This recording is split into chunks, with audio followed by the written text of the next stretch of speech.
Gaya-gaya, putumaya, natural na ugali raw ng iba. Kaso, ang gumagaya, umeepal na dentista. Sus Mariosep naman, dentista pala.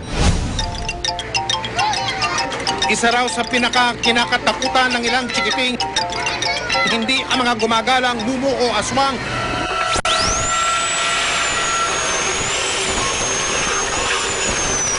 Kung hindi ang kamay ng mga dentista. Inay ko po, aray!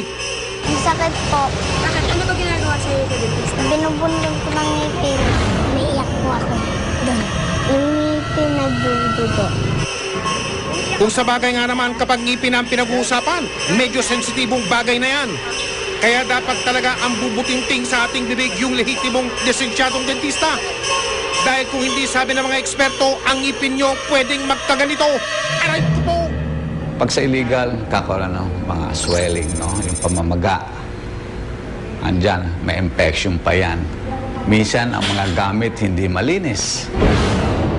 Ang lang mga pansukat nila, ilang beses ginagamit. Well, compared mo sa isang clinic, ito lahat mga sterilized bago isalpak o isukat sa mga pasyente. Sa pakiusap na huwag nang banggitin ang tunay niyang pangalan, ikinwento ni Joe ang problemang nagpalalim sa kanyang alalahanin. Bali, binunutan ako ng ipin, tapos tatlong ipin. Tapos yung isa sa bagang may natira na kapiraso sa dito. Marami pa rin talagang nagmamagaling na dentista kuno sa tabi-tabi. Sa General Mariano Alvarez Cavite nga, marami na raw na biktima ang tinatawag nilang dentista. Ang siste, mga tunay na dentista rin naman ang sumasalo sa perwisyong inabot ng ilang biktima. Yung mga patient niya na tinitreat niya, na nagkakaroon ng complications, pumupunta pa rin naman sa kanya. Pero nire-refuse niya ng i-treat. So yung mga patient pumupunta sa iba't ibang dental clinics.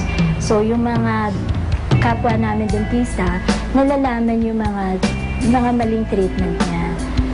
Ni Miss Rosemary Salazar. Paano ba naman kasi ang inireklamong si Rosemary? Assistant lang daw sa isang dental clinic. Pero kung makapag-promote sa sarili, siya na raw ang dentista. Si Miss Rosemary Salazar lang ang nagtitreat sa pasyente. Nag-work siya alone from Monday to Sunday. Open siya. Wala pong nag-supervise sa kanya. Hindi kasi uma-appear doon si Dr. Konya. Sa dokumentong nakuha ng investigador, minsan pa nga siyang pumirma bilang dentista sa isang eskwela. May pumuntang mother sa amin na ipinapa-treat yung anak niya with referral ng school dentist. So naka-bear yung name ni Miss Rosemary Salazar dun sa referral as school dentist. That was 1998. Kinumpirma naman ng Professional Regulatory Commission o PRC na hindi lisensyadong dentista ang inirereklamong si Rosemary Salazar.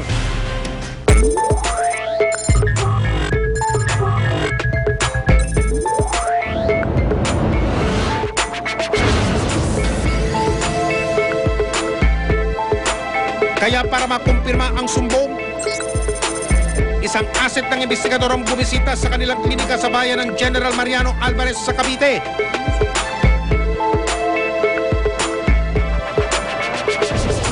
Pagpasok sa loob nito, isang katiwala sa klinika ang sumalubong sa mga pasyente. Matapos magparehistro, akala ng aming asset na sasamahan na siya kay Doc. Yun pala, siya na rin ang sasalo sa trabaho ng dentista. Doble cara? Hala! Mano-mano kasi siya at walang guantes na para lang nagme-mekaniko. Siya na nga si Rosemary Salazar, ang ating certified dentista. Sa resibong ito na ibinigay ni Rosemary sa mga pasyente ng klinika, isang Dr. Ricardo Comilla ang nakarehistrong may-ari. Pero si Doc mukhang absent kung araw na yun.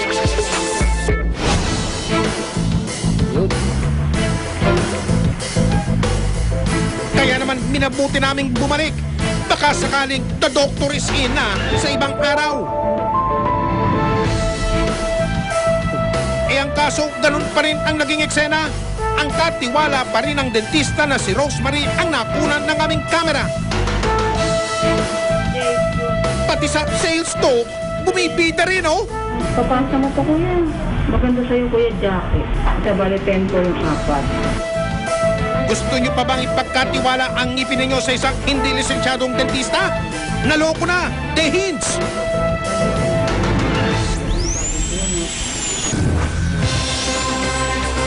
Susunod, umaas ng dentista, boom! Punutin na ng mga operatiba. So, you are now under arrest for illegal practice ng Para akin na po yung dentistry. Huwag mo alisin yan. Walang gagalawin dyan, ha? At mamaya, mga pulis bata, ano na nga bang napala?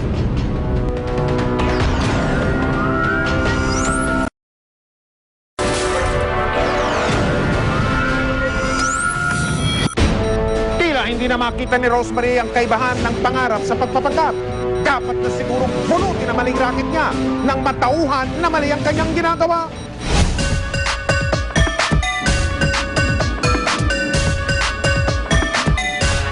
Sa bayan ng General Mariano Alvarez sa Cavite, meron daw kilalang dentista. Dentista kuno pero wala namang lisensya.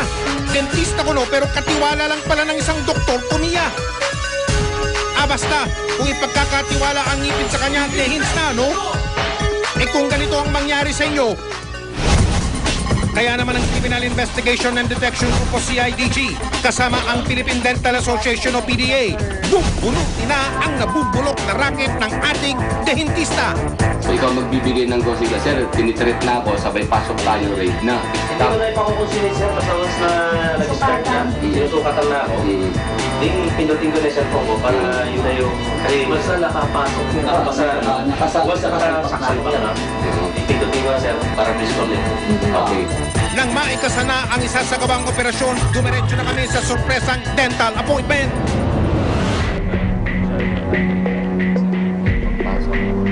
Isang police asset ang naunang pumasok sa klinika. Tulad ng parate, absent si Doc. Kaya't ang katiwalang si Rosemary uli ang papapil na dentista. Abay, ilang araw nang wala si Doc, ha? Nasaan na nga ba siya? Dahil sa patuloy na pagastang dentista ni Rosemary, sumugod na sa klinika ang mga operatiba ng CIDG. Hello. You are now under arrest, for illegal practice ng para akin na po yung dentistry. Huwag mo alisin yan. Walang gagalawin dyan, ha? Hindi na nagpumigla si Rosemary sa mga operatiba, pero humingi muna siya ng saklolo sa kanyang bossing. Nang makausap siya ng aming grupo, itinanggi niyang may pahintulot niya ang ginagawa ni Rosemary. So, pasensya ka na bro. Nahuli na nato sa caught in the act. Makikita mo kung handon ng kanyang PRC registration, ibig sabihin, kanya pa rin yung clinic. Kaya wala akong nakita ng pangalan, except yung Xerox copy ng mga kanyang mga attendants. Mukhang mabenta talaga itong ating dentista. Eto't may naabutan pa kaming isa sa kanyang mga pasyente. Doktora po. Sinong doktora? Sinong doktora? Doktora mo rin po. Ito? Ayun. Si doktora, siya ang presidente ng Dental Association Cavite Chapter. So, tutulungan ka ni doktora na magawa ng talagang tunay na pustiso at siya magtitreat sa iyo kasi lisensya. Yung tamang dentista, legal na dentista ang gagawa para sa iyo. Ibibigay namin yan sa iyo dahil nakararapat na mabigyan ka ng tamang treatment. Sa pagdala ng mga operatiba kay Rosemary, kinumpiska na rin ang mga kagamitang magsisilbing ebidensya.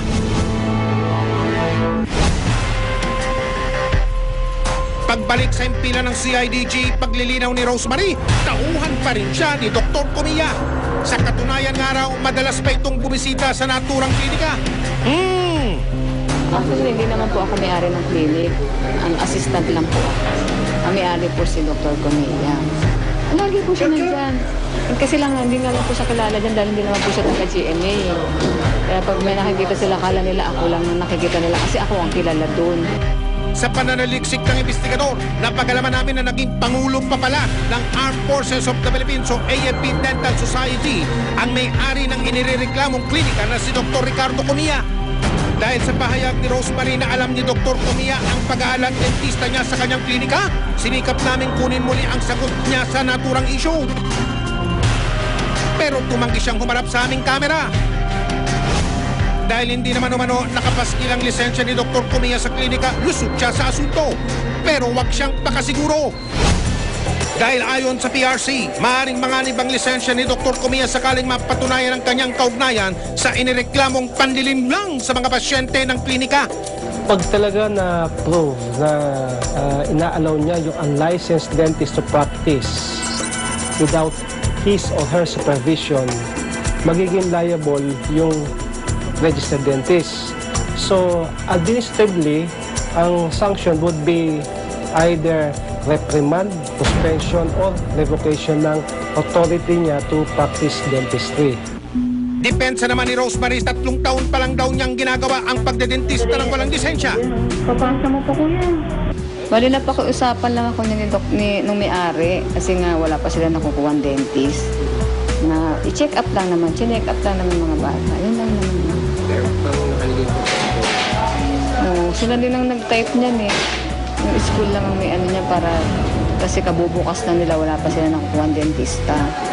Para masabi lang na kompleto sila, napakiusap. Kasi dyan nag-aaral yung anak ko dati. Gaano man daw katagal ang kanyang pagpapanggap, siguradong may pangilang batas pa rin siyang makakaharap. Itong Republic Act 9484, this is a new law. Nung nasa Kongreso pa to, this is an act regulating the practice of dentistry or otherwise known as the Philippine Dental Act of 2007. Ang penalty nito in case of violation, mapapatunayang guilty, ang suspect ay pwedeng mapatawan ng pagkakulong ng hindi bababa sa 2 taon, 1 araw at hindi rin naman lalagpas ng 5 taon. At pwede siyang mapagmulta or fine na 200,000 pesos to 500,000 pesos or both.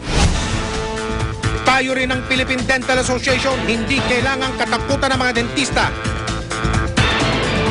Ang mas ikabahala ang kamay ng isang hindi lisensyado dentista.